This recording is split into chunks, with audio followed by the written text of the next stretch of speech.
Welcome to Akasha Talks, a podcast on consciousness, healing, and different ways to interact and weave those together, both old and new, to be able to get the most out of your life. I'm your host, Lance Baker, coming to you from Newcastle, Australia. Hope you kick back, relax, and enjoy the show. Welcome, Matt. How are you today? I'm very well, thanks, Lance. How are you, mate? I am good. I have a curious question, and it's been bugging my mind for ages. Dragonstone as a surname, that's either you've got some super badass ancestors, or you, because you work in the spooky woo-woo industry, trying to keep some privacy. Please explain. Well, it is my surname. So my legal name is Mat Dragonstone, and it's a co-created surname with my partner. So I was born with a confusing surname, and so was my partner. I'm not going to mention what they were, but we decided to change our names, and it's not because of badass ancestors. It's not because of anything other than Uranus. So I always blame Uranus for it.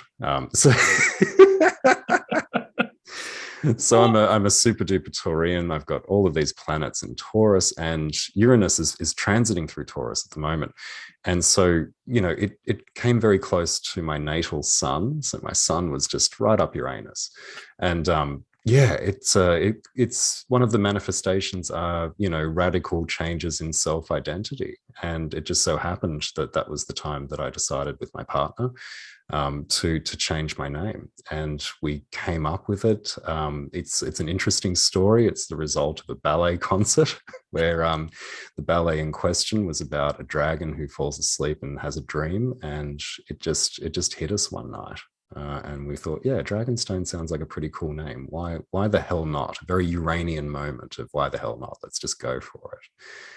So we changed it, and now I'm a Dragonstone, and my daughter's a Dragonstone, and I'm expecting another baby on like Monday, so she'll be a Dragonstone as well. And then my partner will finally join the cluster of Dragonstones, the driveway of Dragonstones. I don't know how to describe a collection of us yet, but there'll be 4 of us, yeah, and we're all Dragonstones, mate. That is wonderful. That makes you then the badass ancestor for your future descendants, who one day will do whatever way we chase family trees back after the apocalypse. Yeah, after the apocalypse. And maybe the only thing that survives are like Facebook profile pictures, and there'll just be one of me, from 2004, drunk off my ass. It's the first Dragonstone right there, vomiting in a tree in a park. Yeah. Well, if people haven't guessed now from that little first chat of where you started to describe your name by using astrology with it, you're passionate about astrology. I am, mate. Yes, I'm an astrologer. I'm a tarot reader. I've been sort of doing readings and reading charts and studying astrology for about 20 years. And it all began in Newcastle, funnily enough, because I'm from Newcastle as well. And a friend of mine, her mum gave me a book, a neo-pagan book, because it was sort of the 90s when I first discovered astrology. And everyone was a Wiccan back then, especially in Newcastle, right? And it was a book describing the seasons and the wheel of the year, and linking the seasons to the zodiac. And that kind of started to clue me into the deeper meanings of astrology beyond just, the newspaper columns and what have you. And and then when I sort of, left high school, started at uni, I just kept up the study and started reading charts to pay the bills, and also tarot as well. And it stayed with me.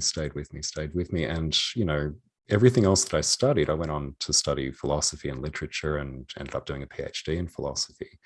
But it wasn't hitting the right button. It was not the right worldview for me. I kept feeling like, even though I was doing this thing on the side and trying to make something like a legitimate career from philosophy academically, it just wasn't going to cut the mustard, so to speak. So when I finished the doctorate, I just kept reading charts, and it's just gone from there.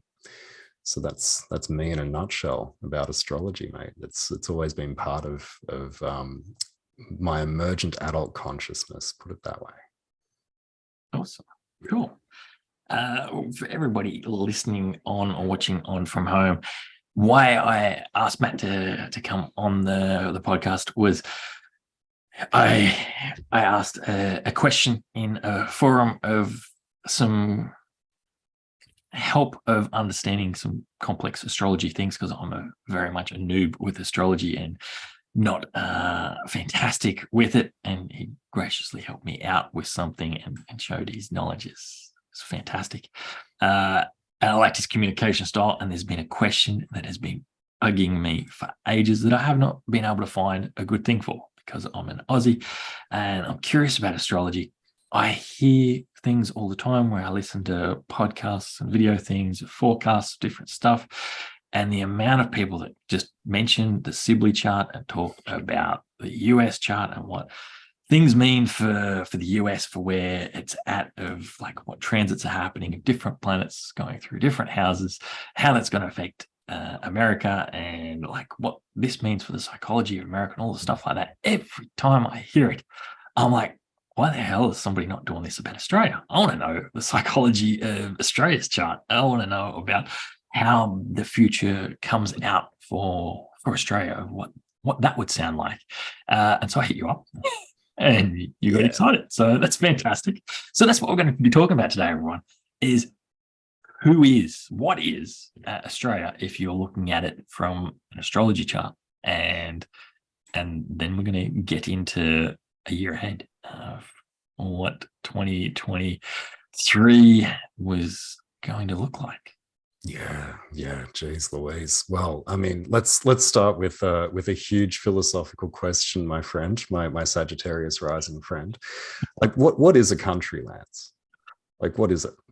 Well, that is a deep question, because my view of Australia has changed a lot over the years. Like, I was introduced to it as a country from a European standpoint of like, it became a country when ships landed and white people come and did a lot of nefarious things to locals. But that wasn't really said about it. That was, they come and they helped them, teach them how to build buildings and make rum and get drunk. But it's, my understanding of Australia changed and grew over the years with our stories of our saints, the bushrangers, and then just cultural changes over time. I didn't grow up in Newcastle. I grew up a couple of hours away in Muswellbrook, in a little country town. And I remember going to visit my cousin in Sydney, going like shopping, and people asking me while I was in the shops, where are you from? You're not from around here, are you? What country are you from?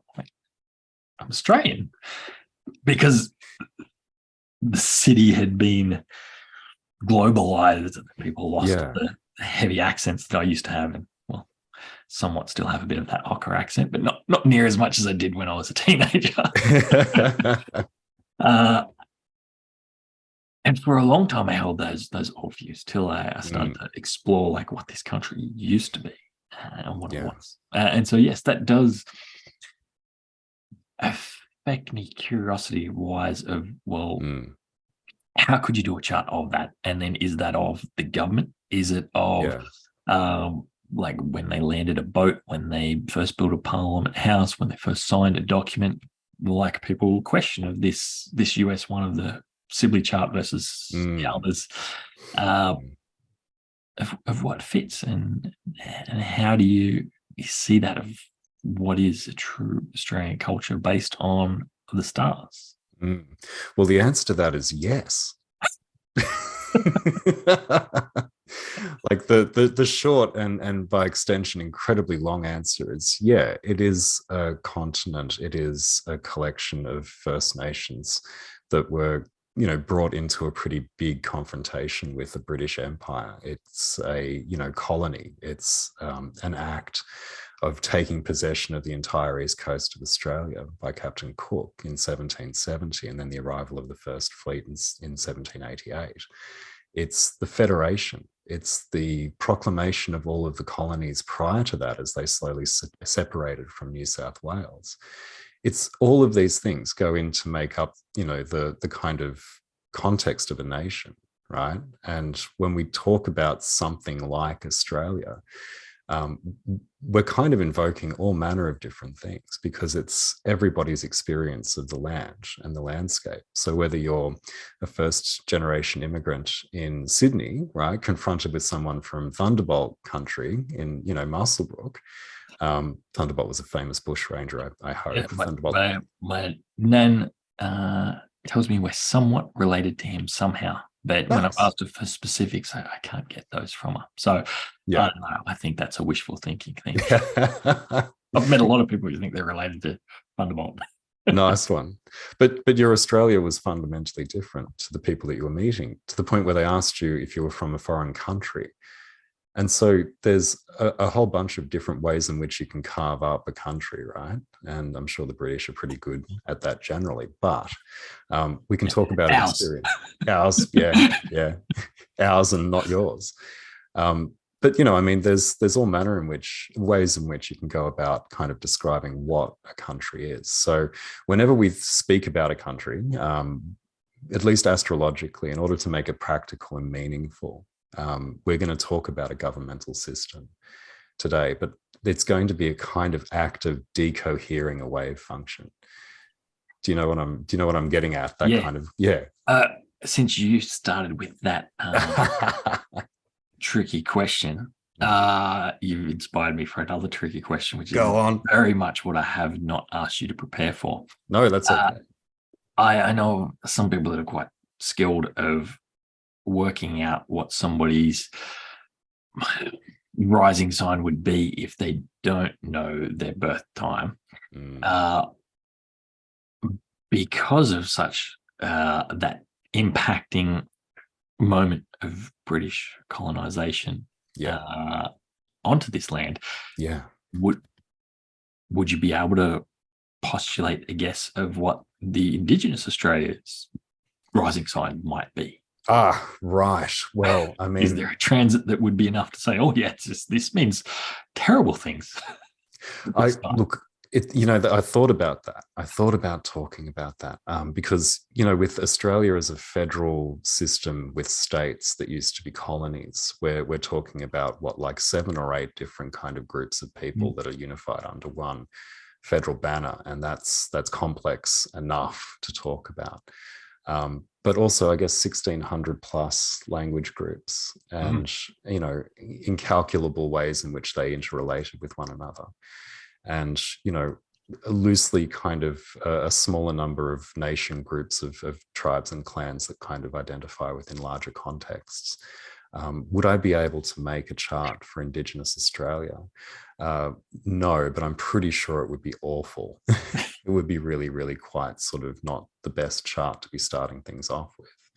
But also, it's interesting. I like to talk about astrologies, not astrology, and that's Gordon's fault. Go out and buy starships if you haven't already to figure out why. But there are multiple ways in which you can relate to what you could term sky country, right? So I'm approaching it from a Western perspective. And I'm using a set of disciplines that have their origins loosely in Hellenistic Greece. And there's a lineage you can trace up into Europe and then across into Australia. But it's a very unique way of relating to sky country. It's one that most of us are familiar with.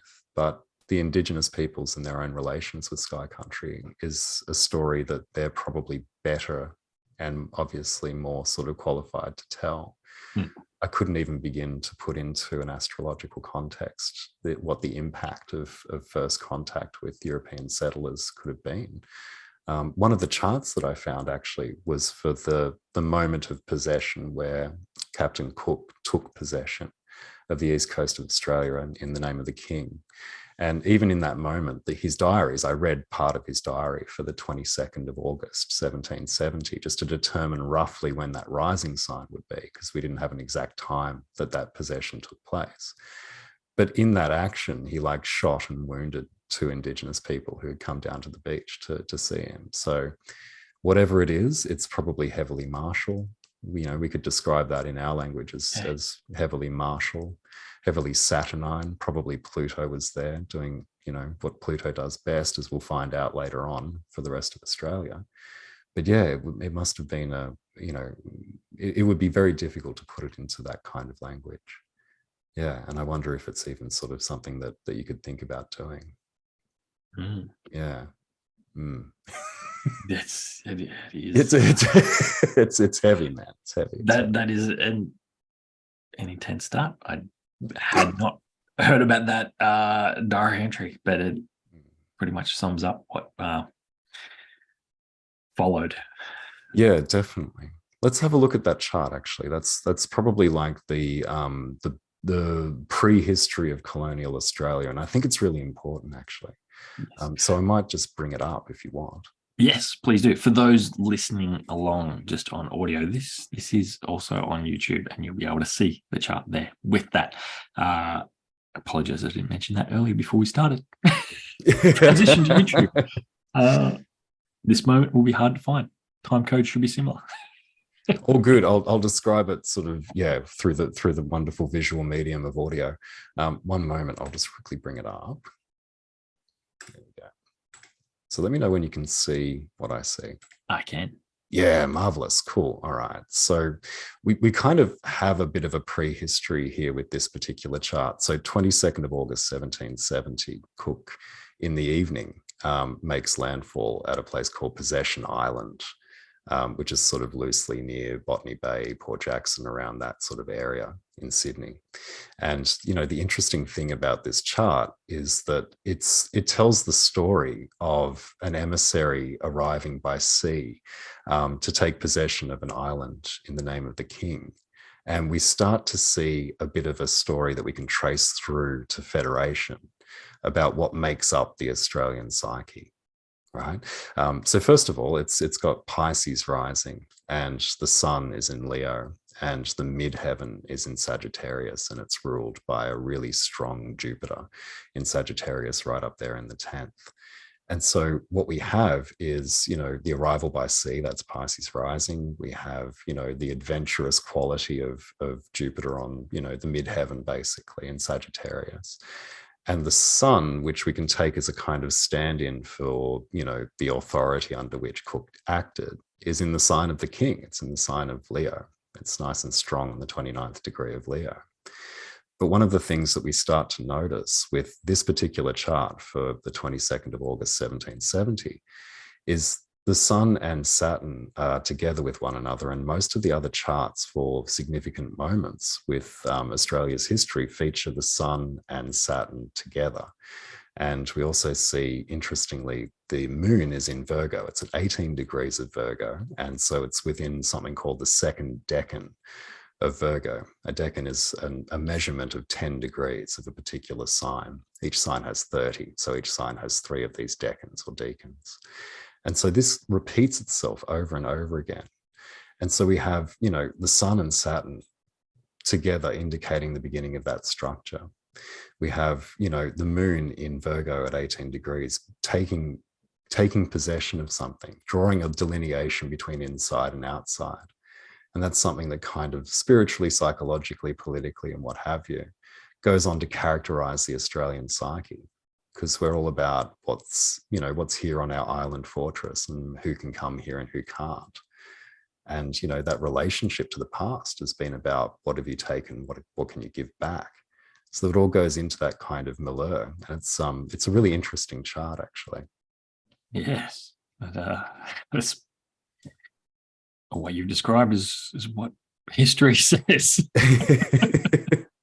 It's funny. You can kind of dig back and you can draw a chart and you can kind of find these moments of synchronicity, which makes me, I have a theory about charts, Lance. Like when you draw a chart, when you erect a chart, what you're doing is you're basically taking what is in a state of flow, like a wave, and you're examining a very small particle of it, which is that moment in time.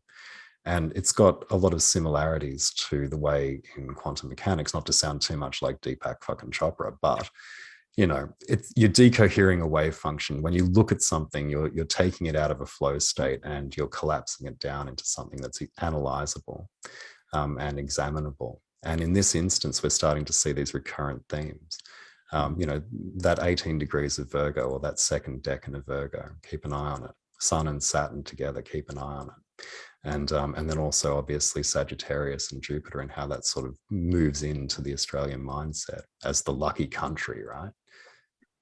Yeah, and I'm not a great astrologer, but Chiron in the first house stands out quite a lot too. Like, the identity is wounded, which Australia has a very wounded identity with that of, well, who is an Australian? Yeah, exactly. Who is an Australian? Yeah. Perfect. Also, we've got Pluto at 15 degrees Capricorn, and we've got Uranus at 15 degrees Taurus. So this particular moment is having like a simultaneous Pluto return and Uranus return right now. So those questions of who is an Australian are starting to become really, really prominent. And over the past decade or so, we've noticed this change in identity and this transformation, which again gets repeated in the other more formal charts that we start to see, including those that are used by most political astrologers when they're looking at, forecasts and what have you involving Australia. But yeah, those aspects of the psyche, like it's not that long ago that we wouldn't have said things like, I'm on a Awabakal country or Wurundjeri country, which is where I am. But we're starting to expand that out. And that's an interesting part of the story that we'll see repeated sort of later on with other charts. Yeah, it's super cool, super cool. So we've got this kind of bedrock with that moment of possession, and then we sort of start to see the beginning of a trajectory, which is multiple nations kind of coalescing into colonies, and then coalescing into a state and federal relationship. And I believe we're kind of at the pivotal moment right now where we might start to kind of decohere back into a set of colonies almost. And there's an interesting story that we can pull out from that as well. I'm also having it stand out of the nodes with home and global sort of situations there with the 10th and 4th. Yeah, the nodes, the south nodes in Gemini, it's ruled by Mercury. Mercury's nice and strong in the 7th house, and when we look at charts from a political perspective, we start to see different ways of ascribing meaning to the houses. So the 4th is obviously the land, the agriculture, the way in which that land is interacted with. Mars is right there, taking possession. Yes. And it's ruled by Mercury, that's in the 7th house, which is, people who are outside the land, relationships with other countries, so to speak. Mm. And of course, it's an emissary on behalf of the king that came and sort of just said, "This is mine now. See you later. See you in 18 years." Yeah. It's really cool stuff. Let's maybe have a look at the next one. The actual sort of, Port Jackson, 26th January, the invasion chart. It's pretty awesome stuff too.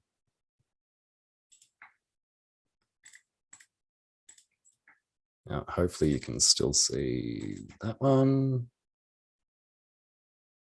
Yes. How's that? Yeah, sweet. That's there.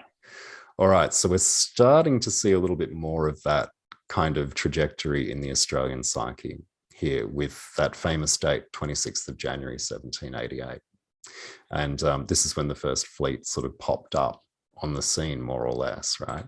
And it's an interesting moment. On the 24th of January, 2 French ships were spotted by the first fleet before they sort of did the ceremony, so to speak. One of the ships was called the Astrolabe, which I think is pretty rocking. And then you've got the fleet itself, which is sort of championed by the HMS Sirius, which I think is pretty amazing as well. So there's already that astrological connection. But what we've got is a big Aquarius party in the first house, right? So there's heaps of Aquarius energy there. Yes. At the dawning of the colony, so to speak. And again, we see the Sun and Saturn co-present with each other, right? So it's still separated by about 20 degrees or so, but they're also joined by Pluto, they're joined by Venus, And when we look across at the moon, there it is in the second decan of Virgo again. And this time sort of in the 8th house, which represents financial relationships with other countries. And of course, as a colony of the British Empire, it was all about sending stuff back and housing convicts. And that's kind of where it went between 1788 and 1901, more or less. So there's all manner of really interesting stuff that we're seeing here. There's, a slightly weakened Mars. So Mars is retrograde and it's in Cancer. It's not necessarily very strong, so to speak. But predominantly that first house of radical kind of, I imagine radical establishment is one way you could probably describe all that Aquarian energy. Taking something incredibly new and just sort of putting it very firmly on the first house, which is that predominant kind of area of focus that you would normally see in political charts or political interpretations of charts. And one of the things that we noticed from the early history of that first fleet from 1788 onwards was that it was remarkably egalitarian. The first governor was renowned for granting, land to convicts, to, offering pardons. To a certain extent, there was diplomatic relations with the First Nations people around the area. And there's a sense in which that Australian identity, which centers itself around egalitarianism, but at the same time is counterposed with an emotional need, because we talk about the moon in political astrology as representing, the kind of the people, the general people. And in psychological astrology or regular astrology, the moon represents the emotions. So the people's emotional need to kind of very firmly define inside and outside. So it's a tension that I think kind of corresponds with a lot of the vernacular that we have about Australia, imaginally. It's, everyone's equal, we're all mates, etc., except those that we don't deem to be Australian, in which case they're not equal at all. Yes. One of my ancestors was the day after this sent off the ship to go cut trees. One of the convicts, Joseph Wright. Right. He was one of the first convicts to be granted land. What? So interesting. Nice one. But at least he wasn't one of the people who chose to come here and steal. But that's true, right? He did that beforehand in England. Yeah. Stole some land. The Mars is now in the 6th house with this, so the day-to-day work is in that. Marginal activity now. Yeah, pretty much. Like the 6th in a political chart is about day-to-day work. Yeah, definitely. But also government services, the military, and it's about the sort of, I guess, the executive arm of the government, basically. What services are there in place? So, hospitals, things like that, but also, bureaucracy to a certain extent. And then also, the military as an arm of the government. And, one of the things was that when they established this colony at Port Jackson, and, what later became sort of Sydney Cove, so to speak, there was not a lot of military. There wasn't a lot of police around. There wasn't really a kind of government service to be had. And so noticing that you've got Uranus there as well, also retrograde, the governor had to make a pretty intense decision, which was to open up a more egalitarian mode of doing things. So Uranus, being the modern ruler of Aquarius, is there sort of in the 6th house, which sort of means that everybody worked, but also everybody kind of benefited if you were in the club, so to speak. Cool. If you're on the inside, so to speak. But moon, second decan of Virgo again, Sun and Saturn co-present again. It's pretty, it's a pretty interesting story. And just wait until you see the Federation charts. Let's have a squeeze there. Well, does one of these explain why we're a country that moved to a time where rum became the currency? I've been looking at that, actually. I can't seem to find a marker in the invasion chart, but I can definitely see one in the Federation chart. So I'll bring it up. Actually, we'll have a look at the formal proclamation of New South Wales first. I'm not trying to jump ahead. It's just if we've passed it, I need to go back. No, let's have a look. 7th of February, 1788. That's when you get the formal proclamation of New South Wales as a colony. So this might say a lot about New South Welsh people, of which I'm one. So I'm not going to sort of, hang too much shit. But again, you've got Sun and Saturn right next to each other. You've got the moon now in Aquarius, which is really egalitarian. But there's a kind of, a retrograde, Neptune in the 7th house, which would probably explain to some extent the way in which that relationship with other people, other colonies, etc., is colored by Neptune, not only because most of it would have been nautical at the time, sending ships back and forth, but also, we look to Neptune for explanations around sort of alcohol and things like that. Let's just have a look. Where are you? Federation. There we go.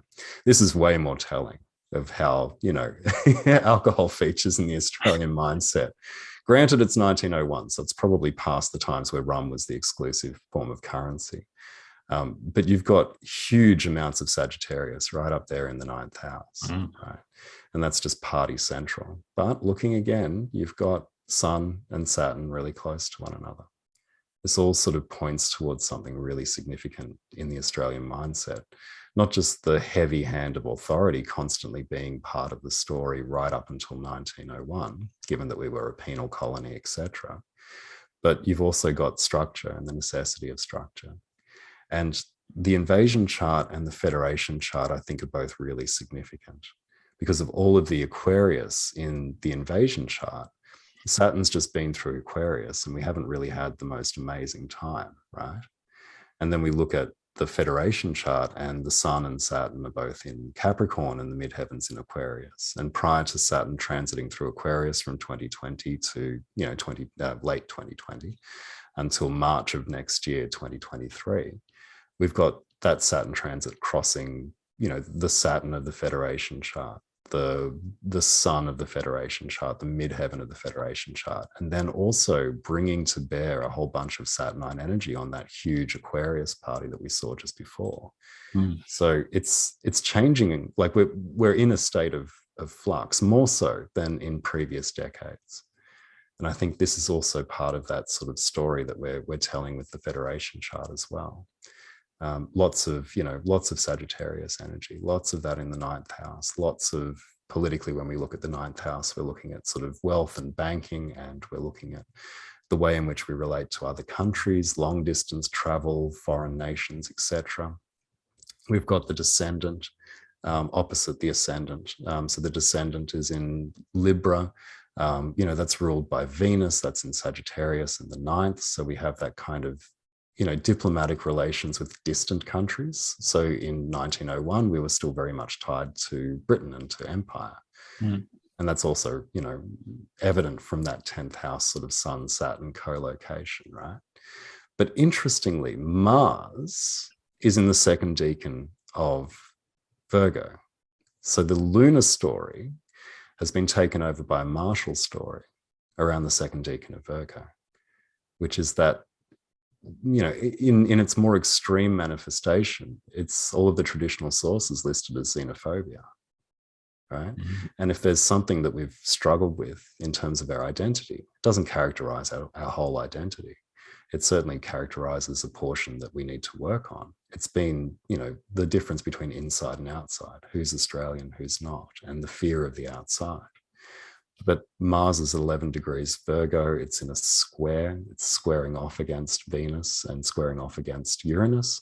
And, it's got this other square going on with Pluto in the 3rd house as well. So it's locked into something called a T-square. It looks like a really shit triangle on the, on the chart, so to speak. But you've now got a martial relationship baked into the federal government kind of chart. And, this is the one that we use for looking at transits and stuff, for forecasting. So this is the kind of where the story has gotten to.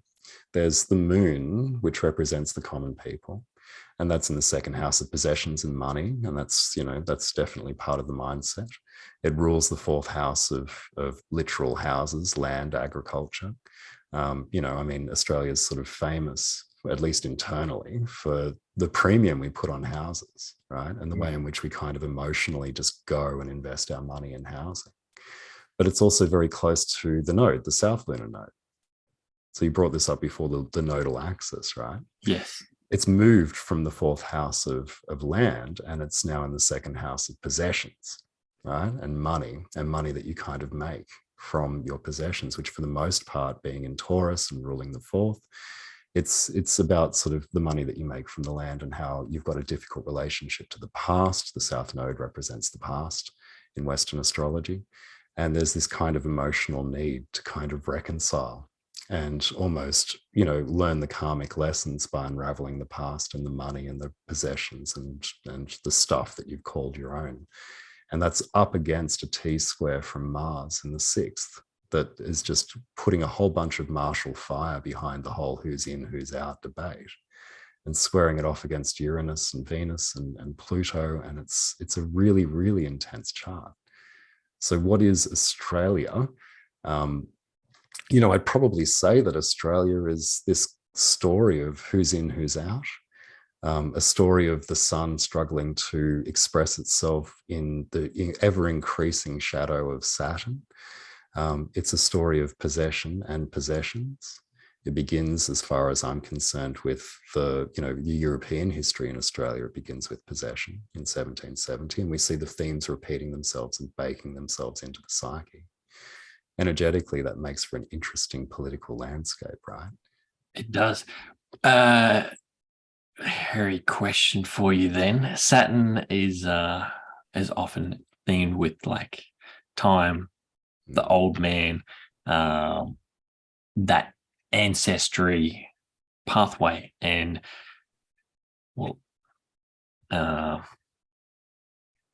Australia pre-invasion was very much focused on elders, fathers, the old man that tells the stories, and supporting that old energy rather than supporting the youth as much. Like there was very much that sort of focus. How do you think that plays into the story of this tying of the sun and Saturn, if at all? Oh no, I think it really does. Yeah, I think it really does, because you can't supplant like a strictly sort of European culture into a Southeast Asian continent, right? So the land itself has this, it manifests the political structure eventually and changes it. And even straight from the beginning, the relationship to authority, I think, is how we've seen it. So a convict settlement, there's a relationship to authority there, which is penal in nature. It's punitive. And then you've got sort of, the proper possession of, like the proper sort of, invasion chart, which again, I'll just go back to it. We've got, again, it's egalitarian, but it's egalitarian within the shadow of authority as opposed to the old man. But as we've gotten, older as a nation, or we've gone through these metamorphoses, the most recent being the Federation in terms of the political structure and when it began, we're seeing that emphasis on the elders, as in like people who are older or more experienced than you having something to say, becoming more and more prominent. And particularly with all of the Saturn stuff that's happened in the past, 3 or 4 years now, and particularly with the Pluto transiting through Capricorn and hitting the Saturn, hitting the sun of this particular chart, which would have happened, more or less around 2015 to now in terms of when it was sort of hitting those particular points. It's changed that relationship from one of, punitive authority to kind of tentative acceptance of something that had been there for at least 65,000 years beforehand, and basically would have had enough energy in the system to kind of bring or mold or flex whatever it is, that structure back into the natural energetic rhythm of the land itself. Right. So I think if you shoot ahead 200-300 years into the future, we would probably be living in such a way that's not so dissimilar, to a kind of communal or I guess experience respecting, elder respecting kind of, format to the one that we sort of first encountered when we first got here and fucked it all up for 200 years. So Interesting. The land makes the people don't make the land, right? Yes.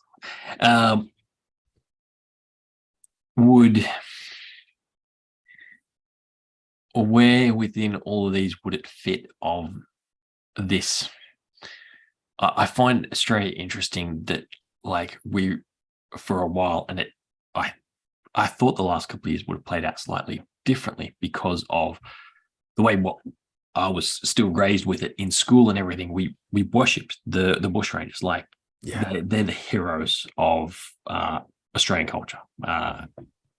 Not so much in today's generation by the seams of things, but for a long time that a lot of the stories were about these bushrangers that were these convicts that were bad men against the government. And I find it strange that we worship them as a hero. I've got no issue with it. I found it weird with that factor that we like idolize these people who say F you to the government. Over the last couple of years, we bent over backwards when it was asked. But that mindset that has been so big for such a big period of Australia and is still somewhat there, where would that fit in one of these charts? Definitely. I find that an interesting part of Australian psychology. Yeah, so do I. And I reckon it's the invasion chart, mate. I imagine 1901, there probably weren't that many bushrangers left. So when we look from 1901 into the 20th century and then on into the 21st century, we've sort of moved past the time of active bushrangerness. But let's have a look again at those characteristics that you were talking about, right? We're talking about rebels. We're talking about people who have this relationship to authority that's basically like, hey, fuck you, I'll do what I want. People who begin as convicts and then turn into these folk heroes. That's an Aquarian story, if ever I've heard it. It is, right? yes. Yeah. It's and if you look at the identity, so the sun and the first house and the ascendant, even Pluto, Saturn, and to a certain extent Venus, it's all grouped together in this big Aquarian stellium in the first, in the invasion chart for 26th of January. And that sort of hard bakes in not only egalitarianism, but also the will of the individual against authority and the will of the individual against the structures of authority that we come to associate with so many Aquarian figures that represent that rebellious nature. And it's got an interesting correlate, around the same time, around the sort of end of the 18th century, we have a lot of interesting things happening in terms of ways of governing, ways of being in relation to authority happening elsewhere in the world, right? So you've got Europe, you've got France, you've got all manner of stuff going on. And it's all based around this more or less Aquarian kind of, manifestation of energy. And in the same breath, we've got the Enlightenment. We've got the beginning of the scientific revolution just starting to kind of, tinker through. We've got all manner of stuff that sort of aligns with Aquarius, really kind of crystallizing itself here at the bedrock of the psyche, right? So I think that, something happened in 1901, which changed the relationship entirely between how Australians related to themselves, each other, if you were in the club, of course, and then onwards to the wider political structures. When we became federalized, we didn't have colonies anymore. We had states. All of the colonies ceased to be colonies and they became states. And what sits underneath that, I think, is the beating heart of an Aquarian, a 5 degrees of Aquarius Aquarian, with an Aquarian kind of ascendant and a way of doing things differently. Certainly at the time, it would have been very, different, a different way of governance versus where it's come from. Again, Leo on the descendant, that's the king on the descendant. It's come from that sort of place or has that relationship back to a monarchy. But you have a strange egalitarian democracy that sort of pops up in that early colonial environment of people, ex-convicts conscripted in as the first police force, and can't find a standing army. Well, we've got a whole bunch of free convicts, so let's give them some land and conscript them into the army. And again, just approaching things totally more sort of egalitarian wise, and that includes what would probably previously have been frowned upon in England. If you're a criminal, that's it, right? Taking them and making them into folk heroes. Why not? So I think the invasion chart speaks to me more of the psyche that sits underneath, right? That's that kind of intermediary point between, first European contact and, that sort of federalization and the changing of the game, so to speak. And I think when we think about Australians and what they are, we get this strange mix of heavy Aquarian underpinnings that are manifested through what is ultimately a bit of a conservative outlook. Going back to, the federal chart just here, we've got a conservative outlook with the Sun and Saturn co-present in the 10th house in Capricorn. So very much kind of, trying to keep things very conservative. Mars in Virgo in a T-square to Uranus and Venus and Pluto, and the Moon obviously in the second house in Taurus, deeply emotionally conservative. The people themselves are more or less on the whole a conservative people. But then you've got this huge party happening in the 9th house with lucky old Jupiter there again in Sagittarius, Chiron Sagittarius, Mercury Sagittarius, and then Uranus and Venus both in Sagittarius as well. And it sort of coins that phrase, right? The lucky country. Everybody thinks it's a term of endearment. It's really not. I really love it. I love talking about the lucky country, right? It's based on that book from Donald Horne, and he's basically just taking the piss out of this federalized kind of identity, which is like, we think that we're amazing in terms of our ability to govern ourselves. We're really not that amazing. We're not sort of sparkly standoutish. We've just got really, really good luck that makes us abundant. We have gotten pretty lucky for a country started as a prison. Exactly. It could have ended a lot worse. Yeah. I mean, you go for a walk down the creek and just sort of trip over a nugget of gold. No, we've got gold now. Yeah, great. Gold rush. Okay. Was there anything else you wanted to add about the psychology before we move into the future? The future. Yeah. Look, I mean, I like the Federation chart to describe the federal government system that we've got, right? And I like to look at transits to that chart. And, that midheaven at 2 degrees of Aquarius is really interesting, both in terms of tracking that back to, the transit of Saturn through Aquarius recently and what that's done for us in terms of our standing in the global community. But I also like to put this over the top of the invasion chart and look at how the invasion chart sort of rests at the bedrock and what could challenge that. What could sort of take that mindset and change it.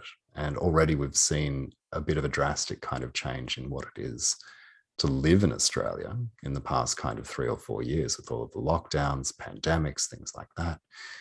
But also that deeper kind of relationship, and particularly the second decan of Virgo, which is about who's in the tent, who's in, who's out, what's ours, what's not ours, and how can we take it. I think that's probably as much as I can say about the political psyche of Australia and possibly a little bit about the history. I've got 2 hairy questions now that have popped into my mind. Go on. First one, we'll do the fun one. Okay. Where indicates the birth of Bogan culture? Oh, you're looking at it right there in the 9th house. Yeah. That's it. Yeah. It's so much Sagittarius, mate. And look at that Mercury. That describes our unique vernacular. Yes. Yeah. I watched this interview once with Jermaine Greer, and she had this wonderful quote. She said, Australians have this strange hyperbole in the way they talk, right? So our language is hyperbolic. It's about sort of over-exaggerating stuff. And she gave this example, and it was just, it characterizes why you can look to Sagittarius for the boganness, right?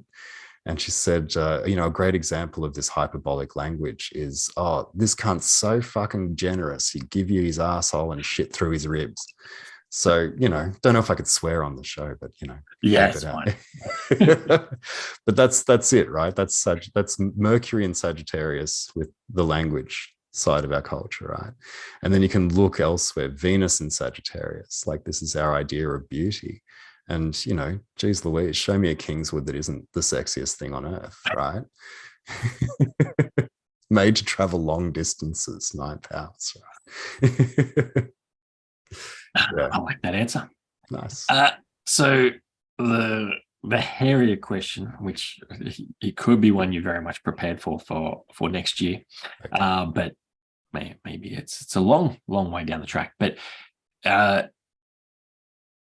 you surprised me in a way I like, with the different charts and the story of this, what is Australia as it's evolving and changing, and this question of who is what is. Where do you see the next one of this being? Where is this next big change in identity? Oh, look, I think we're on a trajectory towards defederalization. That's what I reckon we're going towards. And, there are reasons for that. In this particular chart, the midheaven is at 2 degrees of Aquarius. In the previous chart that we looked at with the invasion, we've got a huge Aquarius party. Next year, Pluto shifts gears. It goes from Capricorn into Aquarius, and it stays there for 20 years.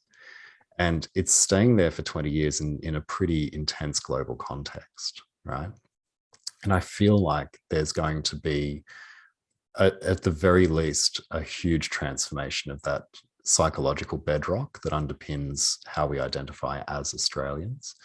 And I also feel like there's the possibility in the federal chart of Pluto's transit pretty early on, raising a lot of questions about our relationship to our allies and the fact that we're a federalized nation of states. And there's a possibility that some of those areas of Australia might, at the very least, secede.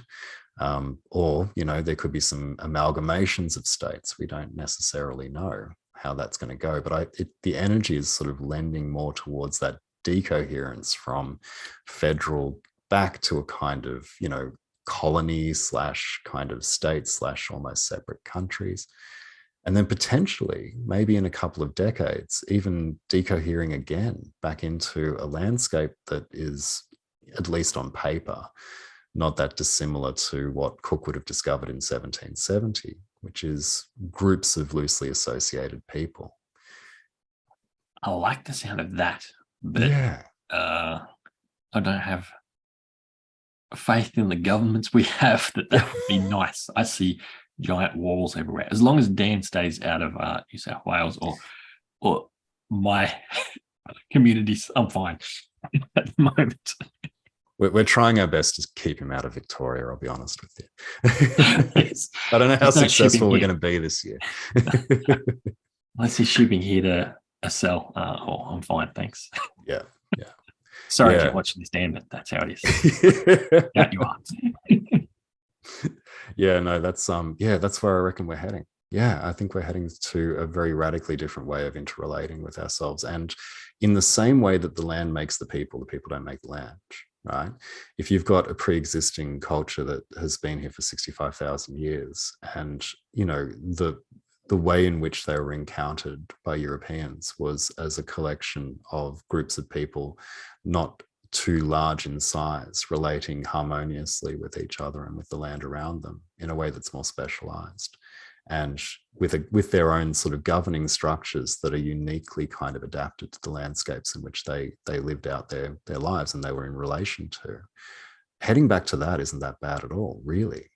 If we're able to kind of govern ourselves more loosely as sort of groups of people who are like-minded in some way, shape or form, have kinship bonds and have a really intimate connection to the land around us. That's pretty cool. That's kind of where I'd like to see us heading to. And I think, give us a couple of 100 years, yeah, sure. But give us 20 years maybe, and we might be on that way, along the way to that kind of relation. Yeah. Yeah. I've had another question pop to mind that I know you're not going to be prepared for. So Okay. you're not going to be able to help me probably. Go for it. I'm a healer. I research things of healing all the time. I read a book on Indigenous healing, and the story that this book was around was the whole context of the book was when you say sorry, you give away your power. Stop saying sorry. Say I apologize, and you'll maintain your power, and you won't get as wounded, and you'll get stronger and heal. And so this guy just had to stop saying sorry and heal. So you're probably already searching for it now, are you? I'm guessing where I'm going. 100% The sorry searching. chart. There we go. I got the sorry chart. Sorry chart. Yes. Yeah, definitely. What impact, Rudd, giving the Indigenous culture back that power with that sorry of what that means for this land? Because I think I really did not think you're going to be prepared. You get like 2 gold stars, man. Thanks, man. I was freaking out about the podcast, to be honest with you. I've done all sorts of obsessive planning. But no, there happens to be in Solarfire a whole bunch of charts about Australian politics that it's easy to find. Some of them need to be tweaked. This one definitely didn't, because it happened in 2008. We know the exact time of the apology. Yes. And have a look at all that Aquarius. Yes, they're all back together.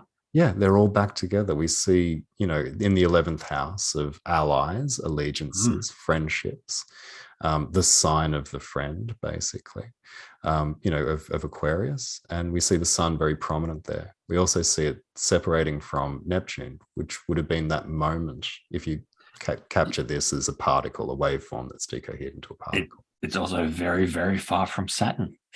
Very fucking far from Saturn, dude. Yeah, absolutely.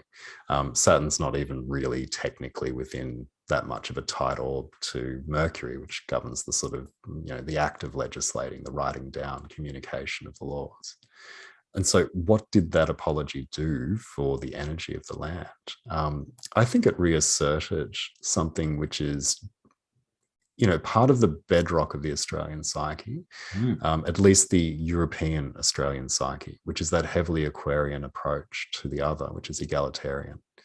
It was a way of, giving away the power that was inherent in the governmental structure and then kind of closing that gap, that distance, and we said sorry. We gave, I guess we kind of gave up the power that wasn't ours to take to begin with.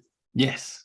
And we did a radical act of realignment, and a good beginning, I suppose, the beginnings of a beginning of a beginning of a whisper of a beginning.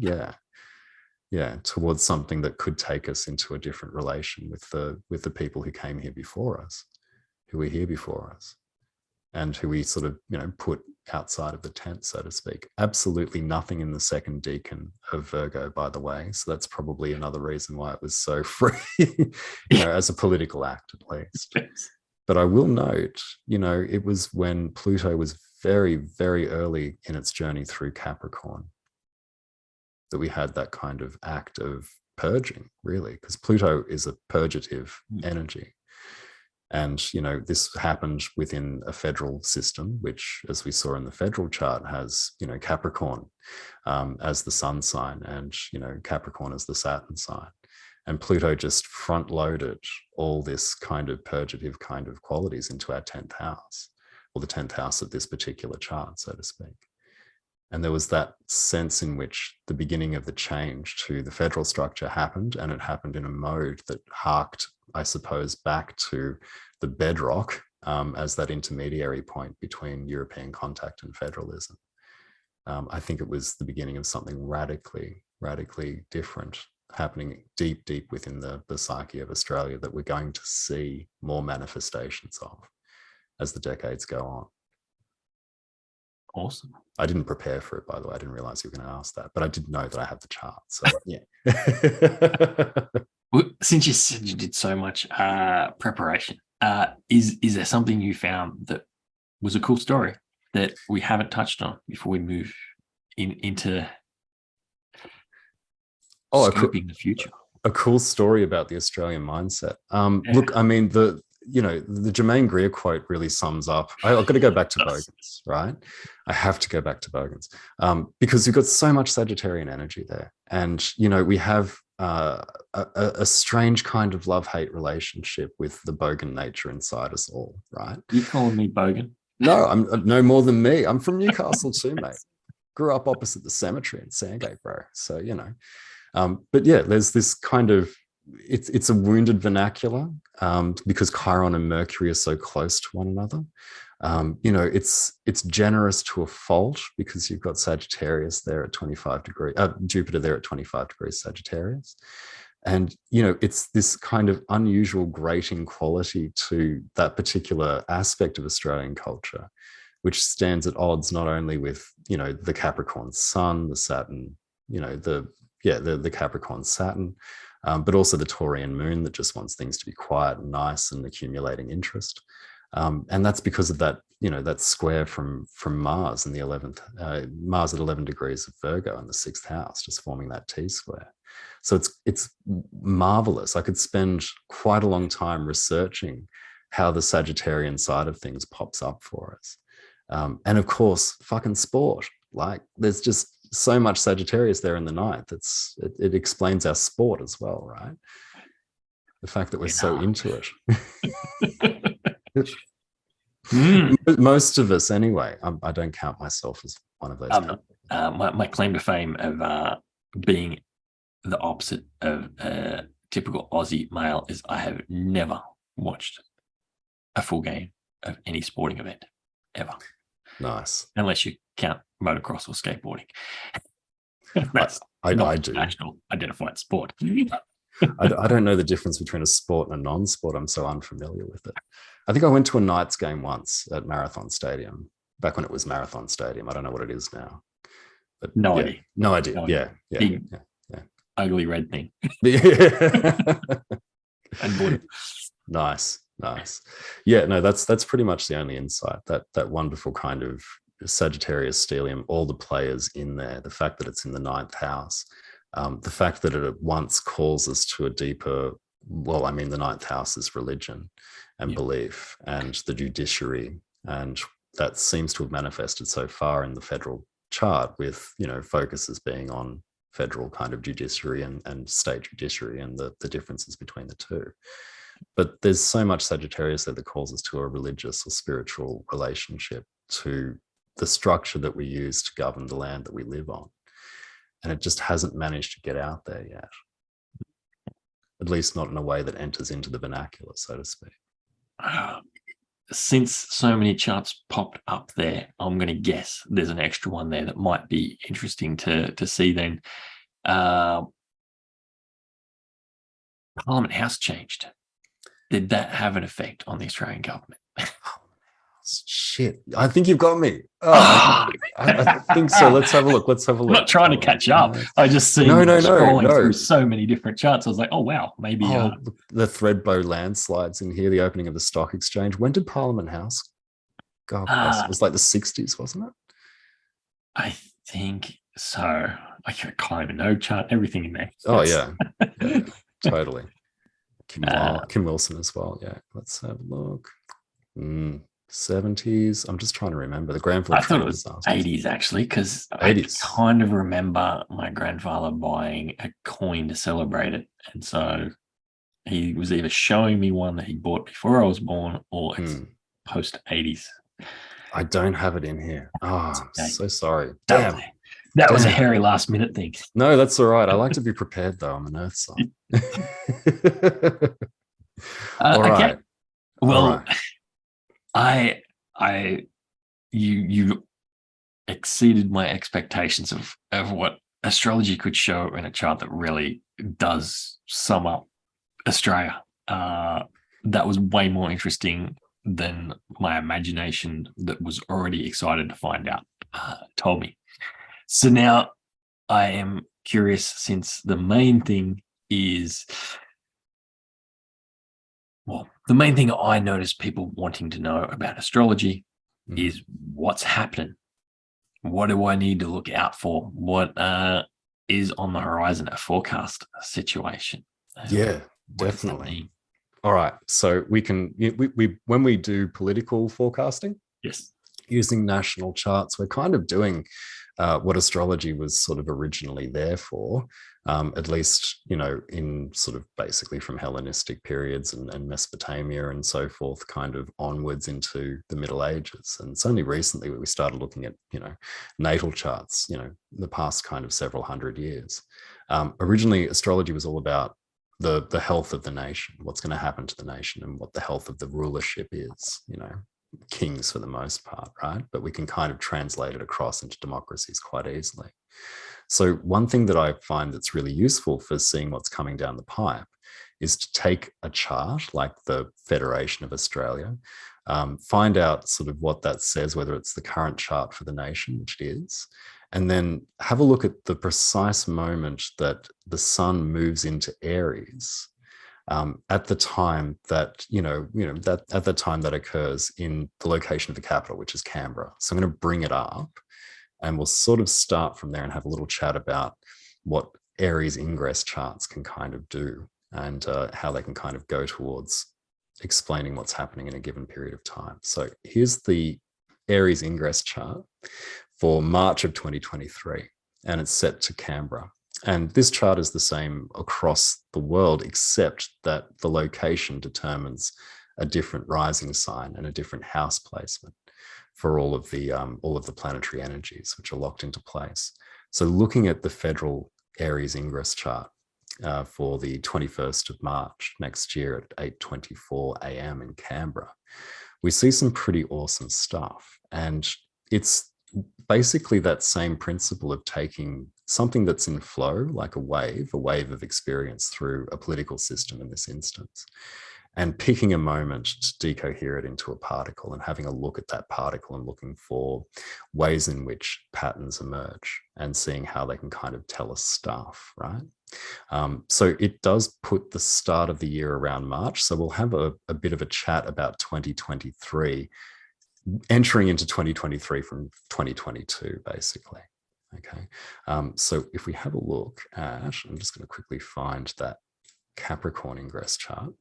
Some of the rules with drawing up an Aries ingress chart, for instance, is that if the ascendant is in a cardinal sign, so if it's in Aries or Cancer or Libra or Capricorn, then the chart's only valid for 3 months. You've got to do it again when the sun moves into Cancer. If it's in a mutable sign, like for instance, Pisces or, Gemini, Virgo, or Sagittarius, then it lasts for about 6 months. And if it's in a fixed sign, Taurus, Leo, Scorpio, Aquarius, then you're good to use that chart for the whole year. But given that our experience of 2022 so far has been one of dynamism, and obviously the years prior to it, we've had quite a few ingresses where there've been cardinal signs on the ascendant. So the snapshot of the nation's future only lasts for 3 months. And so we come into 2023 from 2022, and we have to do another chart when the sun enters Capricorn in 2022 for Australia, because the previous chart had a had a cardinal sign on it. So we're lucky with the Capricorn ingress chart, which is how we enter into 2023. It has a fixed sign on the ascendant, so we're good to use that until Aries, basically, and then we start the process again.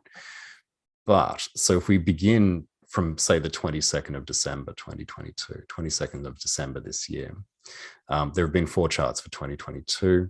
It rules until March. Look, we're entering more steadily into, for the first 3 months of 2023 and the end of 2022, the idea of hidden enemies, right? So we look at things like, immediately we look at the sun, which designates the rulership, okay, the prime minister and all the government authority figures. It's in the 12th house, it's in Capricorn. We look at, for instance, the moon, which is in Sagittarius in the 11th house. We look at all of the other planetary energies that might be co-present with either one of those. The moon is kind of on its own, and there's a reason for that.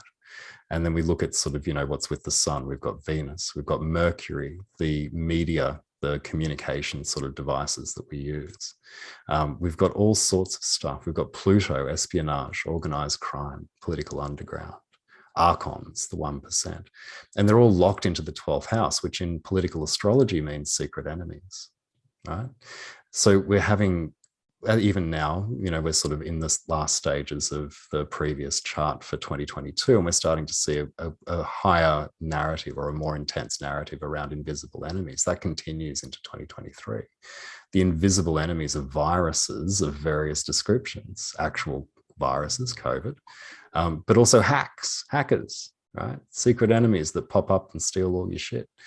And, their loose association with foreign state actors, like, Russia. A lot of the recent hacks that have happened for Australia, Medibank and Optus, have been loosely tied to Russia, at least in the official narrative. It's really, really interesting to see where we're starting off 2023 in that respect.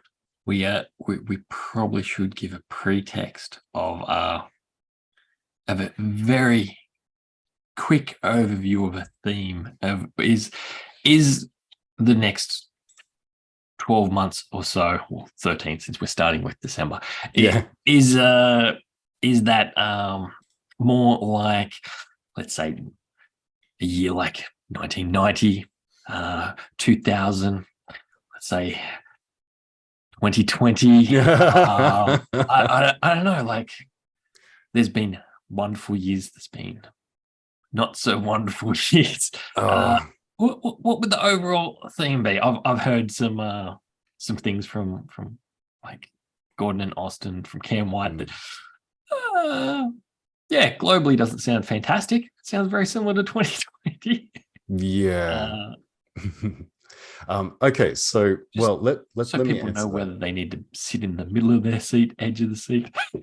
No, I think people need to take a deep breath, basically, and relax, because what we're doing is we're examining the fortunes of an entire nation, right? And that nation is populated by 26 million people. Yeah. And it's sitting within a planet of God knows how many billions we've got now. I think it's like 8 or something, right? So there's a lot of individual charts, individual wave functions that you can decohere into a little particle that represents, something close to the core of who you are. And what we're looking at here is the federal chart of Australia, the federal fate and fortune of Australia, which differs even from the individual states, right? We're looking very, very broad brushstrokes at what's likely going to characterize the political landscape for the next 12, 13 months, more or less, right? So your individual fortunes are going to be woven into that structure. Is it as bad as 2020? I'm going to say no, really. 2020 was pretty fucked. And to use that wonderful linguistic, Sagittarian part of our federal chart. Look, 2020 was pretty bad. Yes. Yeah, it was very bad. Yeah, mate. Yeah. Just a bit. And 2021, not so good. Right? With that pretext of, like what you said, everybody's different. I know from our conversations, we both actually had a good 2020 in a way. Like, both of us had a child born right at that time of when the shit hit the fan. I loved it. Like I said, we went into hospital to have a baby. There was no such thing as COVID. We come out. There was no such thing as toilet paper. I had my 2 weeks off, and then I got told I had to stay home for 2 months. How awesome is that? I had a newborn baby. I get to chill and enjoy my time with him. And it was cool. It was perfect timing for me. I loved that first lockdown. Most people did not. So if this is super doom and gloom for somebody, it might actually be a golden period. Yeah. Thanks for pointing that out. Astrologers get really dark really quickly, especially these days, right? When we've all got suddenly something to talk about. Absolutely. It's the outside weather may be not so great, but you're inside your house, right? The house of your own individual fate path. And that could be just a wonderful place full of golden light and love. My experience was similar. 2020 ostensibly not so crash hot. lots of stuff of the wider impact, the wider political environment impacted me. But I had a kid who was the greatest thing that's ever happened to me. And I had it with a partner who's the greatest thing that ever happened to me. And I'm going into 2023 with another kid on the way who's going to be the greatest thing that ever happened to me. So put it within a context. Put it within the context of your own particular worldview and fate path. And let that be the measure of how you react to what's happening just in terms of the wider weather, so to speak. I think that's probably a good way of approaching it. What do you reckon? It is. It very much is. Nice. All right. So back to viruses. Dragonstones amplify. Chaos. Nice. So back to secret enemies and viruses and hacking and all of that stuff. Look, I mean, this is what's going to characterize that federal governmental structure, is an emphasis on and a preoccupation with the way in which we relate to viruses and hacks for 2023, and particularly in the period leading up to the Aries ingress and then from the Aries ingress onwards, right? March to September is when all the action happens in 2023. It's where you get two ingress charts with cardinal signs, the Aries ingress and the Cancer ingress, which means that there's dramatic shifts in terms of the government's ability to respond to the wider context in which it finds itself. We have an interesting moment on the 20th of April. It's an eclipse that lands smack bang to the degree on the ascendant of the federal chart. And that happens while Pluto moves to conjoin the midheaven of the federal chart. So there's a lot that happens just even within the first 6 months of 2023 that sets a scene that we then basically kind of deal with and integrate for the remainder of the year, right? And September to March of the following year is about the cleanup, so to speak. So 2022, to use this chart to set that kind of December to March scene, as the sun ingresses into Capricorn, it joins all of these other players in this 12th house of secret enemies. And so we're seeing a dialogue around secret enemies now that's going to ramp up, and there will be probably more hacks, right? There will probably be more of a supercharged kind of COVID narrative that pops up, right? And so the invisible enemy component of viruses, both real and cyber as well, are probably going to be what dominates the scene for the first 3 months of 2023. We have, by virtue of all of this 12th house energy, just reading this strictly in a political sense, we have vulnerabilities. We have vulnerabilities in the realms of foreign affairs, which is ruled by the sun. So Leo rules the 7th house and the descendant. The sun is in the 12th house, right? We have vulnerabilities around long distance transport, particularly by sea, and also scientific institutions as well, because the 9th house is ruled by Venus in the 12th house in Capricorn. Our agricultural mining sort of, land-based infrastructure is vulnerable. I'm not saying anything is necessarily going to happen to it, but it is definitely vulnerable because, again, it's ruled by Venus in the 12th house. Our representatives of foreign governments are there sort of, interacting with us, ruled by Mercury in the 12th. Mercury's ruling the 5th house there. And we've got financial relations and debt to foreign countries, which is, again, vulnerable because it's an 8th house story, and that's Libra, and Libra's ruled by Venus in the 12th house in Capricorn. So we have this kind of unique coalescence of vulnerabilities, which for us as a country, and bearing in mind this chart is going to be the same, just the location differs for every other country on Earth, we start out 2023 with vulnerabilities. And in our instance, there are vulnerabilities that we're not necessarily poised to immediately understand as being vulnerabilities. The 12th house is the blind spot in astrology, after all. So, it's all ruled by Saturn, and it's in the 1st house, right? It's our old friend Saturn back again. And so since that's the blind spot, could that have a link back to that underbelly of the criminal world of Australia with this bushranger mindset at all? You mentioned so much of the external. Is there anything that says anything of that potentially being part of that equation too, or instead, or Lance, you a complete idiot. No, not at all. Not at all. You know, one thing I've noticed, you know, Lance, I love a durry, right? But I don't like paying 500 fucking bucks a pack for my white ox that I get from the servo. So I go to the local tobacconist and, you know, I get chop chop. It's so easy to get these days. And it's illegal tobacco, right? Yeah. We're seeing these very small fraying around the edges of what, you know, where the focus of the wider governmental structures, probably not federal, I imagine state in this instance, but it's a good example nonetheless. The focus, the eye of Sauron, has been sort of directed the holus bolus towards health in the past couple of years and towards sort of changing the infrastructure to cope with the pandemic narrative. That there are some areas that are starting to kind of become blind to the government. And what we're looking at here in the 12th house is what's blind to the government. So domestically, yes. Yeah. Good. So this is the bit of where I was mentioning earlier of my dumbfoundedness at Australian culture of how much we just bent over backwards over the past few years with like we're a nation of bushranger worshippers. So this is where we finally spark up potentially, maybe. Well, we're looking at the first 3 months of 2023. We definitely spark the ideas coming into the framework more. Absolutely. Yeah. Look, I mean, when I look at the people, the common people, right? There's in the yous and me's and the people who go to work for a living, right? I look at the moon and the moon is really good, right? So it's in Sagittarius, right? It's in the 11th house. The people like you and I, the common folk, they're confident. They desire change, right? They're still opposed by a weaponized elite. The 11th house refers to, you know, allies and friends, and the 5th house in political astrology refers to the elites, right?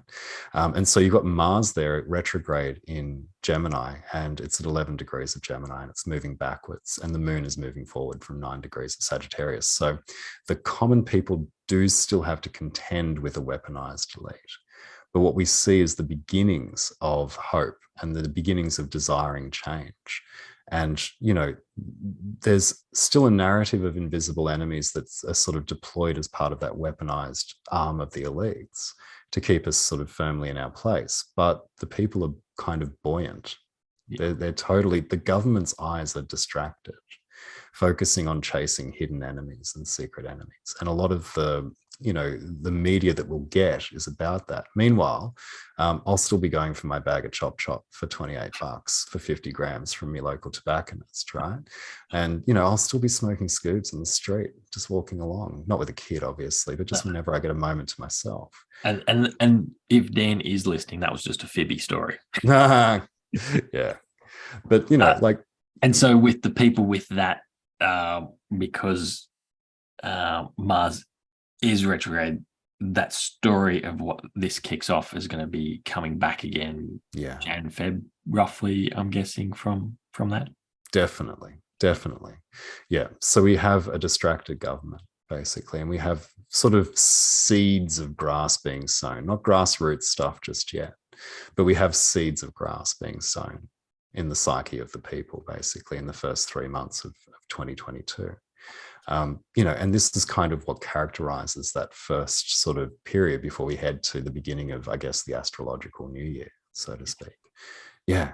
So if we look to, and I'll just see if I can find it here, this is Aries ingress, right, in 2023. The government's focus in this particular quarter, because again, we've got Aries on the ascendant, so it's a cardinal sign. We need to redo the chart in 3 months' time. But what we do have here is a huge Aries party in the first house.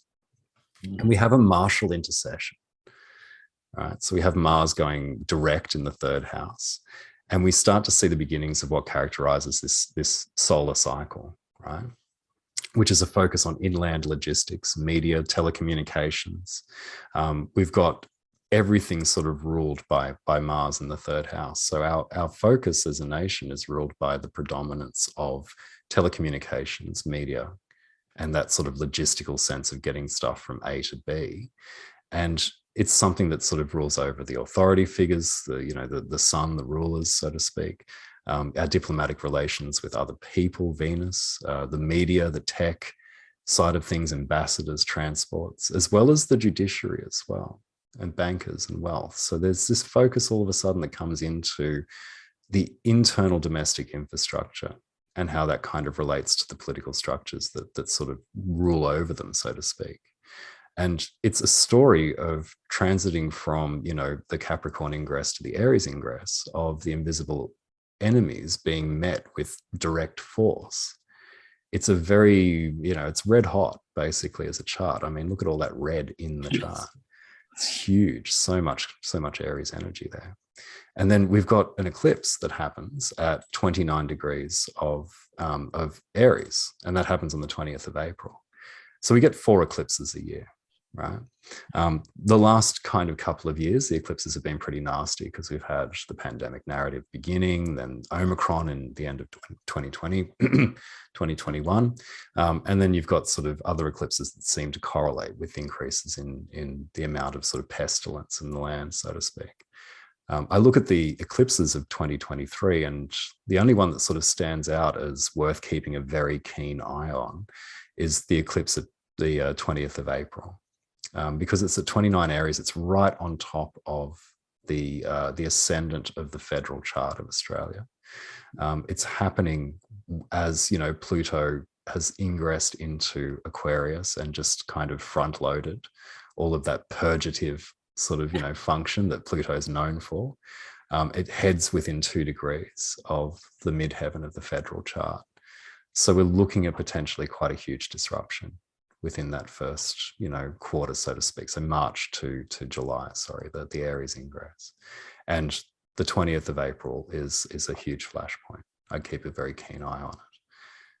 And, the nature of eclipses is that something will typically kind of draw your attention towards an area that has been overlooked previously, and things emerge out of nowhere, particularly with the type of eclipse that we're looking at, which is where the sun is occluded in certain parts of the world by the moon passing between it and the earth. And it's a very interesting, an interesting time, put it that way, but it pulls our focus onto the 3rd house. And there's probably a reason for that. If we're entering into 2023 with a narrative around secret enemies, hacks, etc., and then all of a sudden we're deeply interested in telecommunications and internal infrastructure, then there's probably a reason for that. And I imagine that takes a more solid form between March and July on the 20th of April with that particular eclipse. So since you'd mentioned of like moon being people with this one, that moon is in the 12th and hidden. Could that like represent a potential of a repeat of people being hidden in their houses and locked down again, or just hiding away from their government and doing secret stuff? Or would you postulate from that bit there? I would say, I'd say it's hiding away from the government and doing secret stuff. Yeah, because we're all just rebels at heart, really. Yes. At the bedrock, we're all just rebels at heart. So that continues, right? So you've got the people kind of distracted, I think, a little bit during this time. So the moon is in Pisces, and it's co-present with Neptune, and it's also co-present with Saturn. So it applies to conjoin Neptune. So it's close to forming a conjunction with Neptune, and it's in the same house and the same sign as Saturn. So there's an element in which the people are at once deceptive of government, right? Operating in blind spots. Networks of people are operating within blind spots.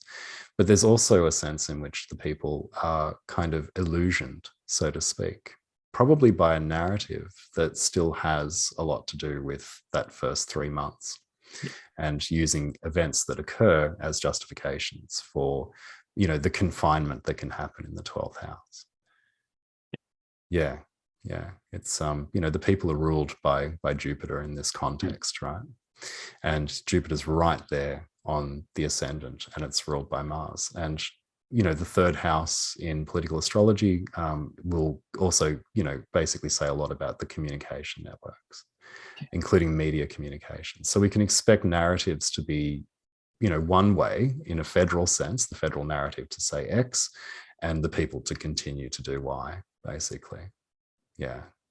That's what I'm seeing anyway from the Nice. Aries, from the location of the people. Okay. Yeah. So we've got to kind of focus with the Aries, the first sort of the months from March to July, on a kind of temporary concord that happens with the government sort of knowing but not knowing that they're putting out a particular narrative, but the people are doing things totally different. Mars sort of separates from a square to the sun in this particular chart, but it applies to trine Saturn. So there's a likelihood that the elites and the ruling class are going to respond to cyber attacks, particularly on government institutions and critical logistical infrastructure, and mining, agriculture, and industries connected with heavy materials. So the stuff that's ruled by Saturn will probably, through that trine, provide assistance via back channels, because they'll be operating from the 12th house as well, alongside the people, right? And there's this temporary concord that happens, this temporary sense of being in agreement that, we'll forfeit a little bit of power so that your Sauron's eye will be deflected from us as we continue to go about doing what we've always done anyway. It's a very Australian thing, mate. Just don't tell the council, right? Cool. So chart number 2 for the year is the Cancer ingress chart, right? So I'm just going to bring that up right now. There we go. All right, cool. So we've got a similar but kind of slightly different set of considerations here with the Cancer ingress chart. So it's kind of something that I'd describe as antagonistic. We've needed to redo the chart for a start. So there's been a shift with the gears of government around this particular time. It's a cardinal ascendant again, so we're going to have to do it again for Libra season. And there's a sense of confusion between the leaders and those led. So that temporary concord that happened, that temporary agreement that we saw in March, is kind of slipping a little bit. The sun is in Cancer, it's in the 4th house. So the leadership and the government will be very much focused on the security of home, agriculture, mining, and sort of democracy in big quotation marks, huge quotation marks. And then it's ruled by the moon in Leo in the 5th, which is, the aristocracy basically, but vice versa as well. The sun rules the moon rules the sun. So there's a strange kind of confusion here between who's leading who during this particular period. And that concord, that sort of sense of agreement from earlier on, it starts to falter because both planets are strong by mutual receptions, but the rulers, the people represented by the sun, are strengthened by back channel support from mining, agriculture, and heavy industry. And the sun applies to trine Saturn again in Pisces in the 12th house. So you see this sort of back narrative, which is taking up most of the federal government's time anyway, with securing the infrastructure around mining and heavy industry, which is not dissimilar to a warlike footing. So keep your eye on April 20th to see how that changes for everyone. So there's the possibility, like everyone's talking about war at the moment. When's it going to start? When's it not going to start? When's it going to kick off? I think at the very least in 2023, we start to make preparations, and probably around sort of, that ingress around the end of June is when the government's focus turns more squarely on securing that infrastructure. Yeah. So, yeah. But, the moon, the people in, the people of the general public, they're frustrated. And they're trying to tie their apparent wealth to collective will. So they're trying to kind of access, you're seeing the moon is in a square relationship to Jupiter in the 2nd. It's forming a square. So people's ability to access and move their wealth around and kind of do things with their wealth is going to be quite difficult, given that kind of square relationship that we're seeing between the moon and Jupiter. Interestingly, though, my big call for this particular part of the year is that we're probably going to see some disclosures and whistleblowers, particularly from the military. Okay. Yeah. So that hidden thing from the December chart. Yeah, exactly. But we're not seeing a lot of 12th house action in this chart. Like we've got Neptune and we've got Saturn. But when I look to the military, I'm looking to Mars, and I'm looking to the condition of Mars.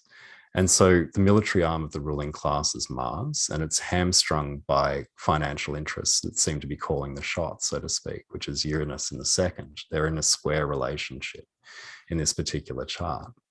So we can expect probably whistleblowers to pop up and to kind of form part of the, the media narrative during the 3 months from June to September, effectively. So the propaganda machine, represented by Mercury and Gemini in the third, it's nice and strong, and it's like literally directly sextiling Mars in the fifth. And the military is ruled by the sun in the house of democracy. So what you might see is the exposure of secrets from within the government, in opposition to the government, basically, because it's from Mars being ruled from the fourth. So it's in opposition to those already in power. And the justification for this could be for the common good, right? Which brings it back to that sun in Cancer. How do we sort of service the moon ruled sun, so to speak? The Chiron's in the first, people are still unwell. Mars is trining Chiron, it's sextiling Mercury. Mercury's sextiling Chiron. There's a pretty good chance of a pretty juicy disclosure that affects the federal government during this time and works to empower the people. Could that Chiron in the first as well indicate like this wound of identity as well, since the government's having a whistleblowing effect happen of like, oh yeah, shit, who are we? Yeah, exactly. Yeah, Interesting. It'd probably have to do with health as well, let's be honest, right?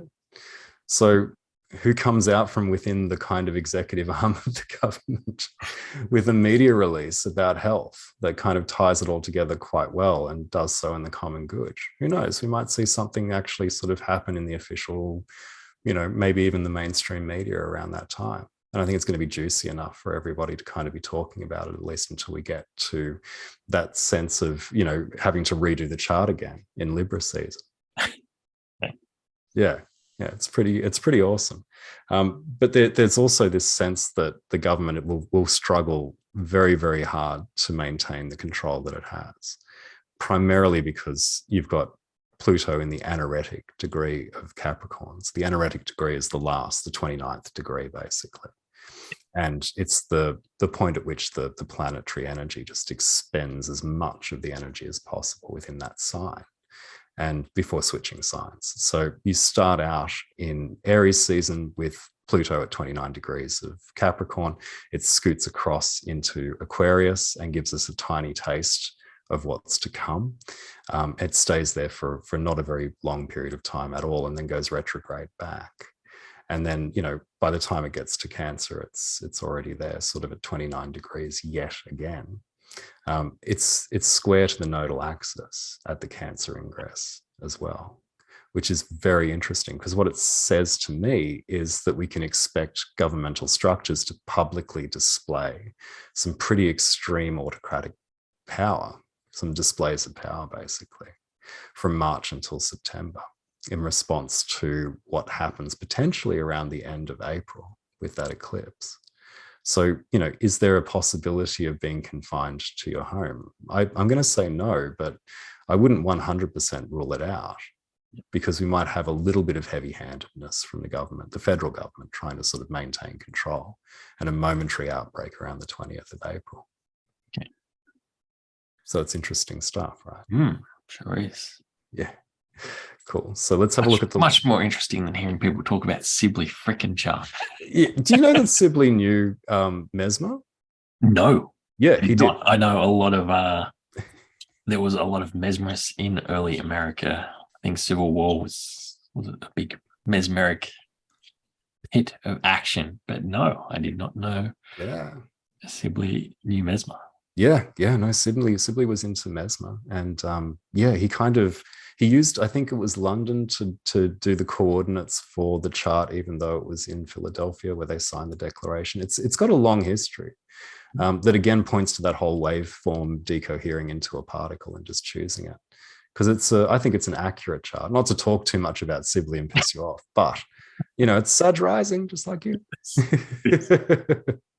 Nice. All right, cool. So this is the last chart, right? And thank fuck, because it's got like a mutable Piscean ascendant. This chart will see us through into March of 2024.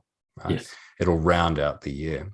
And it's a very, very different landscape to what we've seen with the Libra chart, with the Cancer chart, and also with the Aries chart. It's a it speaks very, very strongly to the federal government trying desperately to form new financial ties with other countries. So the Libra ingress chart is a mess, and it seems very, very much to me like it's about sort of cleaning up from some intense activity between March to September, effectively. The sun is in Libra, so it's not the strongest it could possibly be. It's in the 8th house, so that's not the strongest place for the sun to begin with. And it's largely concerned with shoring up those financial ties with, with foreign powers. That's what the 8th house means, financial obligations and debts to foreign powers. One of the strongest planets in the chart is Mercury, and that's sitting there very firmly entrenched in a diplomatic relationship. In the 7th house, because we consider Mercury to be ambassadors, we consider the 7th house to be diplomatic ties with other countries. And, there's also a sense in which both the Sun and Mars are ruled by Venus in Leo in the 6th house. And there's probably going to be worker shortages or potentially, the need to ramp up healthcare again in order to kind of meet demand. So that's going to characterize the end of the year, riding it out from September through to December and then off into March of next year of 2024. So the sun is separating from an opposition to Neptune in the 1st, as well as separating from trines to Pluto in Capricorn in the 11th and Uranus and Taurus in the 3rd. So there's a separating aspect is about kind of consolidating the energy that's peaked and passed. And with that amount of, separating aspects to powerful planets, we can only imagine that there's been a kind of hangover from a really too easy collaboration of powerful allies and, media and telecommunications infrastructure and things of that nature. And now it's about kind of trying to shore up the financial ties that we have with foreign allies in order to kind of ensure that we're able to clean up whatever the hell happened earlier in the year. It's really got a recovery feel to it, this particular chart. And it's more about kind of, restriction, I think, which is interesting. Yeah. So we're sort of backwards facing until March of 2024. And the rulers of the moon, the ascendant, the midheaven, they're all retrograde in this particular chart.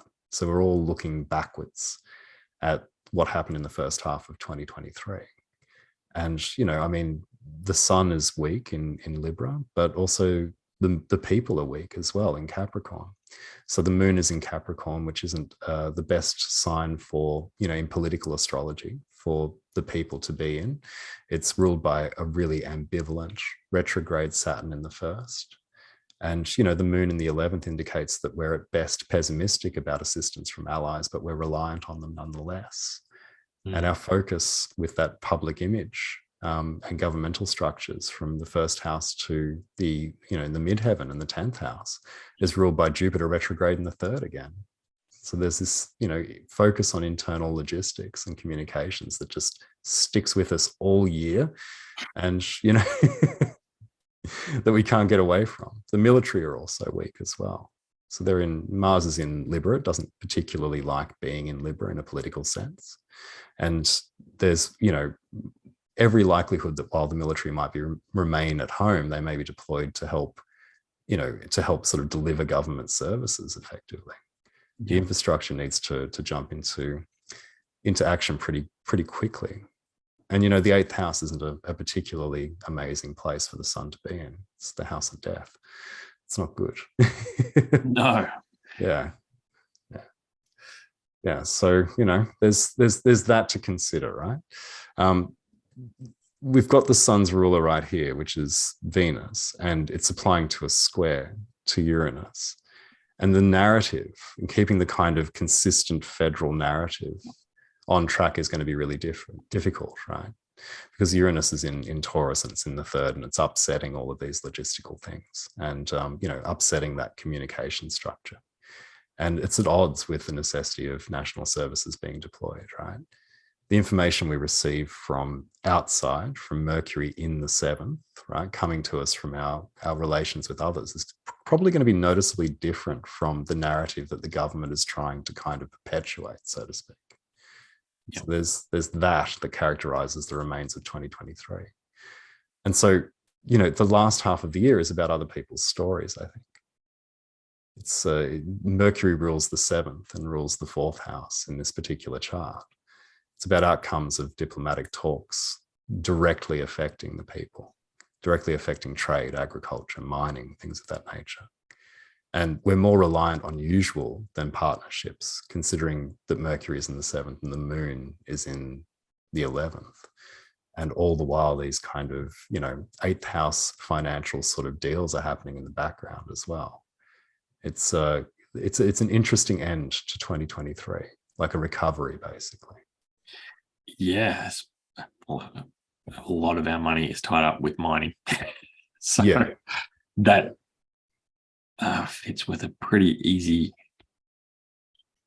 understanding. There could be difficulties. Yeah. Yeah. So that's had you so fucking bleak. I'm so sorry, man. Yeah, no. Since we're bleak, and I definitely did not ask you to do this, so I'm assuming you haven't.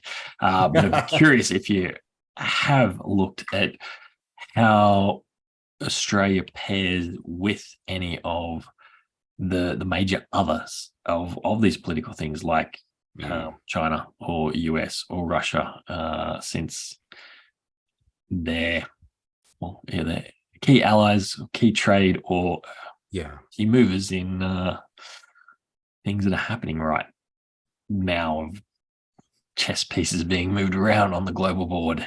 Yeah. Well, we've seen Albanese recently having a chat with the Chinese Premier Xi and sort of trying to mend bridges in that regard. Yeah. Right. So that's really indicative of the ways in which we're probably going to be approaching different political ties, particularly from September onwards. Yeah. So there's a probably a closer proximity to China that comes out of 2023 for Australia, I would say. And that's simply because of the inability of America to operate particularly strongly for the next 12 months. We might find, as part of that Pluto in the last degree of Capricorn, that the overwhelming display of power, that huge public display of power, comes through for America as well, and just exhausts everything that it has to deploy in a foreign affairs sense, leaving us kind of with no other choice but to forge stronger diplomatic ties with China and to bring them closer into the tent, so to speak. But it's definitely a huge gamble. Yeah. And our oldest, of course, talking about bedrock, our oldest sense of trading partner and political allies and so forth, the UK, they're not in for a good year. No. So it's probably going to draw us closer into China, probably closer into India as well. And that's going to change our landscape a little bit, because a lot of particularly the outcome of diplomatic talks that happen from September onwards are probably going to work towards continuing the narrative that begins for us in April, with Pluto's very brief ingress into Aquarius and the beginnings of it moving to conjoin the midheaven of the federal chart and that huge Aquarius party that we saw at the invasion chart as well. It's going to change who we are as a country, and it's going to start, ostensibly in April. That's when we'll draw the line and go, yeah, there's probably something that occurred there that brought us into a different diplomatic relation with our partners, with our neighbors, and the forging of new alliances. But in terms of the major powers, I think that's probably how we're going to relate to them. We might be a little bit cut off from Europe at the end of this. Okay. Yeah. So since this is so bleak, it's really bleak. I'm so what sorry. is your pick for the best day to chuck a sickie and chuck back some tinnies and have a good old happy day? do burnouts in a Woolies car park. Yeah, look, March is okay, right? I like March because it means that Saturn is going to move out of Aquarius, right? I don't have the exact date here, but I can probably find it. There'll be a point in March where, you find that things are momentarily lightening up just before that Aries thunderstorm starts really brewing. And that'll be Saturn moving out of Aquarius and giving us a little bit of a break, moving into Pisces. And things will feel a little bit lighter, which is really good. For most of us, May is probably good as well. Assuming that nothing too catastrophic kind of, attends April on a federal level. May is actually not that bad for us kind of on a personal level, I suppose you could say. The vibes are pretty conducive to whatever the conditions or situations, still being able to find reasons to be happy, reasons to find light. And, it's going to take a lot for them to stop the tinny supply in Australia. So, Luckily, we manufacture at home. Luckily. Yeah. Yeah. So March and May are good and bad, right? Okay. Yeah. Yeah. And again, there are going to be points at which you may be in difficult times for whatever reason, whether it's got to do with the federal political landscape or not. But you can find reasons to be happy. You can find stuff to be happy. And there's nothing more or less sinister about this year than there was in the previous couple of years. And people have still managed to find new, albeit different pathways towards a sense of happiness and enjoyment in the moment. Yes. Yeah, the last few years have been very different to what I had planned. But overall, I've had a good time. So I'm not stressed. I can always find good in terrible. And if you've got the wrong outlook, you can always find terrible in good. Exactly. And like you said at the beginning, everybody is different and individualized. And do you do personal readings for people? Well, yeah, folks, if you've liked what you've heard so far, and you want a little ray of sunshine, come and see me at dragonstoneastrology.com. I do personal readings, yeah. So I do astrology readings via Zoom or in person, and same goes for tarot. And, I also do astrological magic, and I make talismans as well. And there's all sorts of fun articles and things that are around on the website. So check me out there. Cool. I encourage people to, because this has been way more interesting and exciting than I thought. And you can certainly pick some interesting scenarios and stories from things. So thank you for your time with this. I found that very interesting to get a chart read on an interesting mate of mine, Australia. Nice. Not a problem. So thank you for that. And yeah, I encourage people to check you out and book a reading themselves to find their year ahead or their understanding of who they could be, to get some personal insights. Well done. Thank you. Nice one. Thanks, mate. And because it's so bleak, if you're having a really hard time, I do counselling. Reach out to me. Yes. Hopefully you don't need to. Yes. Well, thank you very much, Matt. I've thoroughly enjoyed. No problem, Lance. Take it easy, man. I will. Ciao. Thanks for listening. I hope you enjoyed this episode and perhaps learned something new. If you did, I'd love for you to subscribe or drop a review on whatever favourite podcast you have, or if you've been enjoying the video versions on YouTube or Facebook, do it there.